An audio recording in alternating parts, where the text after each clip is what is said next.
ফারুক আহমেদ যে কাজটি পারেননি সে কাজটাই করে দেখিয়েছেন তামিম ইকবাল। নানা অনিয়মে ক্রিকেটাররা যখন বেঁকে বসেছিলেন, প্রশ্ন উঠেছিল ক্রিকেটারদের মাঠে নামা না নামা নিয়ে। সব দায়িত্ব নিয়ে বসে থাকা বিসিবি সভাপতি পারছিলেন না কিছুই করতে। তখন ক্রিকেটারদের পাশে এসে দাঁড়ালেন তামিম ইকবাল। বিসিবি সভাপতির চোখে চোখ রেখে কথা বলেছেন ক্রিকেটারদের স্বার্থে।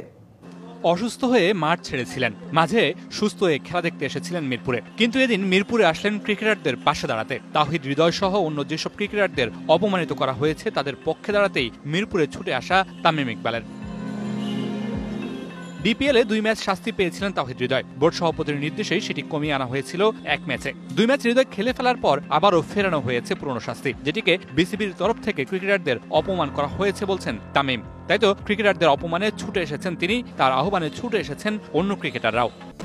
অথচ বোর্ড সভাপতির দায়িত্ব ছিল ক্রিকেটারদের স্বার্থ দেখা, কিন্তু অন্যদের অন্যায় সুবিধা দিতে গিয়ে তাওহিদ হৃদয়ের মতো জাতীয় দলের ক্রিকেটারকে কাঠগড়ায় উঠালেন ফারুক আহমেদ। শুধু তাওহিদ হৃদয়কেই নয়, ফারুক আহমেদের বোর্ড ইতিহাসে প্রথমবারের মতো ফিক্সিং এর অভিযোগ ওঠা 2 ক্রিকেটারকে মিডিয়ার সামনে প্রকাশ্যে অপমানিত করেছেন ছায়া তদন্তের নাম করে, যা কোনোভাবেই মানতে পারেনি সাবেক এই অধিনায়ক।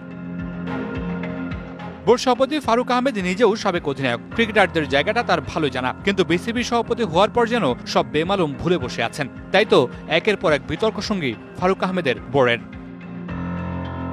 22 গজে অধারাবাহিকতা, তবে ক্রিকেট বোর্ডের সংকটগুলো ধারাবাহিক। দিনের পর দিন নিত্য নতুন সমস্যা। ঢাকা লিগ ঘিরে উত্তপ্ত পরিস্থিতি শেষ কোথায়, সে উত্তর দেয়া কঠিনতর। হোম অফ ক্রিকেটে একত্রিত হয়েছেন ক্রিকেটাররা, যাদের মধ্যমণি তামিম ইকবাল। ছুটির দিন ঘন্টার পর ঘন্টা বৈঠক, পরিস্থিতি সামাল দিতে হাজির সভাপতি ও পরিচালকরা।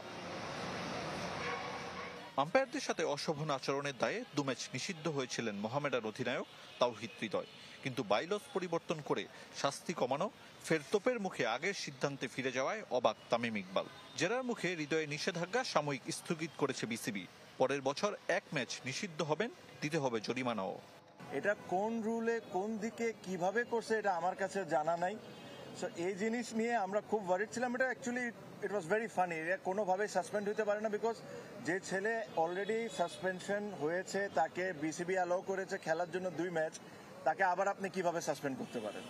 শাহিনপুকুর গুলশান ম্যাচ নাড়িয়ে দিয়েছিল ঢাকা লিগ। ফিক্সিং সন্দেহে শাহিনপুকুরে 2 ক্রিকেটারকে নিয়ে প্রকাশ্যে দুর্নীতি দমন ইউনিটের তদন্ত প্রক্রিয়া সম্মানহানি বলে মত।